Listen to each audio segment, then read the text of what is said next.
কত টাকা থাকলে কোরবানি বাধ্যতামূলক? কোরবানি আসলে অনেক ইমামদের মতে ওয়াজিব, সেটা বাধ্যতামূলকই বলা যায়। আবার অনেক ইমামদের মতে কোরবানি করা সুন্নাত। হানাফি মাযহাব অনুযায়ী কোরবানি করা ওয়াজিব। কাদের উপর ওয়াজিব?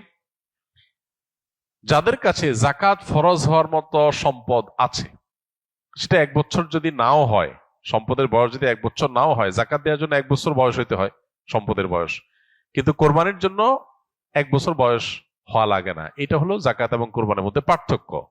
মূল সম্পদের পরিমাণ সমান। জাকাতের জন্য যে পরিমাণ সম্পদ লাগে, কোরবানি করতেও সে পরিমাণ সম্পদ লাগে। এখন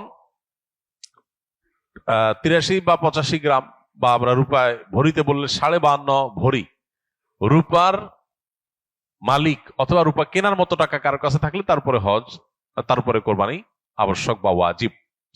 তো এইটার বাজার মূল্য এখন হিসেব করলে 80-85 হাজার টাকা প্লাস মাইনাস হয়, খুব বেশি না। এই টাকা যদি কারোর কাছে থাকে ঋণ মুক্ত, তাহলে সেক্ষেত্রে তারপরে কোরবানি আবশ্যক, তারপরে কোরবানি করতে হবে।